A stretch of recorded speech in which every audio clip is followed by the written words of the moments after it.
जंगल में तो भेटे रहा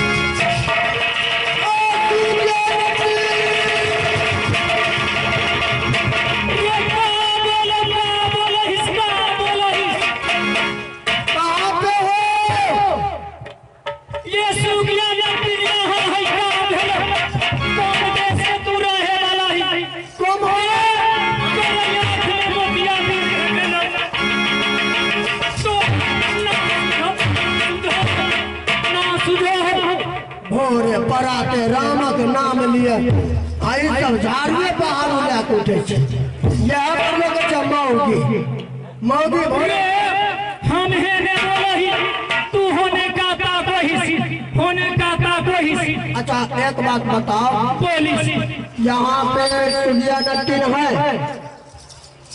सुगिया नटीन झारखंड जंगल में हाँ कौन काम हो तू सबसे ये बता पहले तू कहाँ करे है वाला ही हमर घर हमर घर रे अनेरवा तू घर के नाम भूल गए घर पर बनेले छिए तू नहीं हमको हो तुम्हारी चिकेगा तू कहाँ के रहे वाला ही हमर घर वाला कर्नाटक कर्नाटक हाँ नाम का हो हमार नाम हाँ हमार नाम मंत्री घोचारण कुमारी सिंह का कही फेर से कही मंत्री घोचारण कुमारी सिंह अरे मंत्री घोचारण कुमारी सिंह अच्छा ई नाम हमको राजा का नाम मैथरा सिंह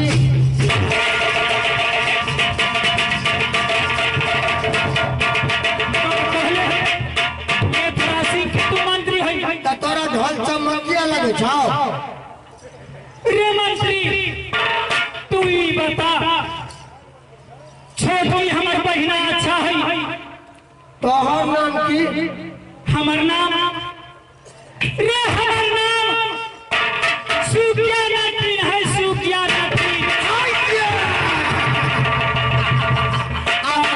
आप नहीं छोड़ो आप नहीं छोड़ो। रे ई बता हमर बहिना कैसन है? तोहर बहिना चंद्रलेखा कुमारी। हाँ चंद्रलेखा कुमारी। दिन रात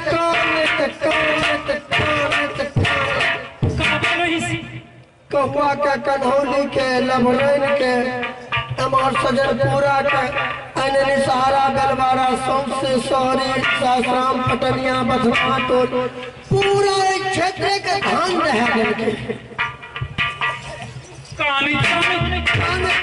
एक लोड पहले एक लोड जे पूरा दुनिया के धान रह गए। का भेले हमर बहिना? खाल के चचर हर जवानी हमर बेरा हो जाइए। ई बात बोलो हम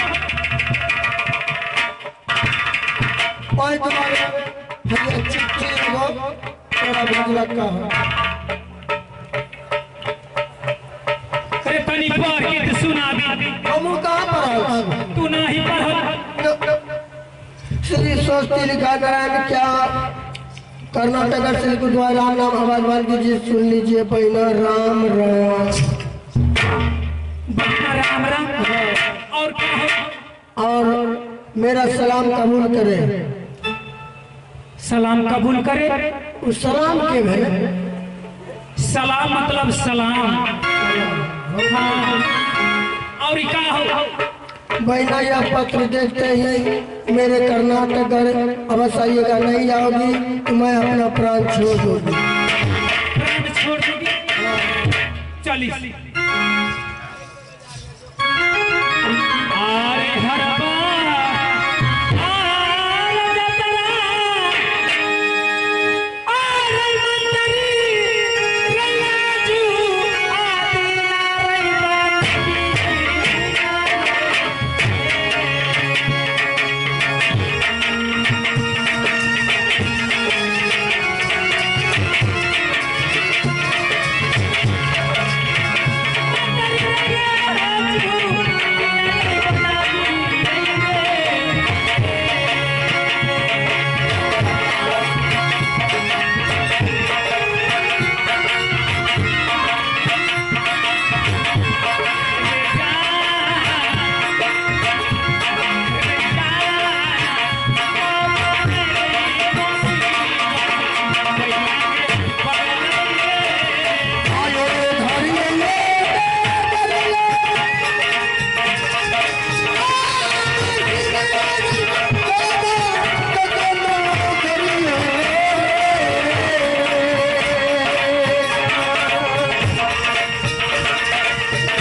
अपने महारानी चंद्रलेखा कुमारी को बुलाता हूँ।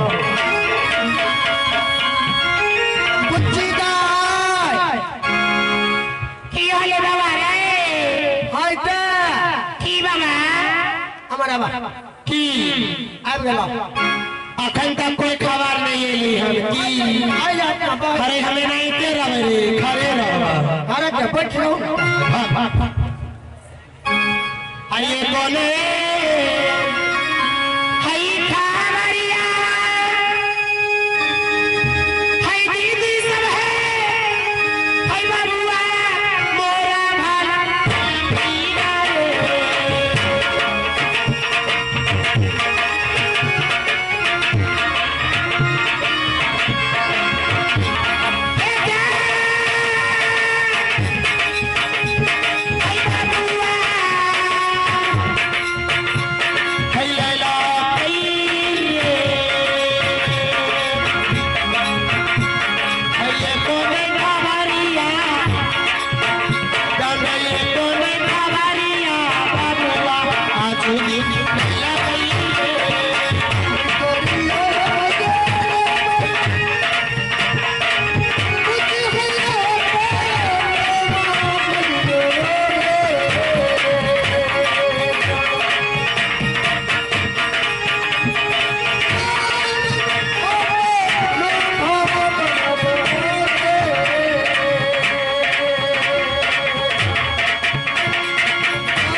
बनाइते अपराधी आकाशी आरक्षण मिले छी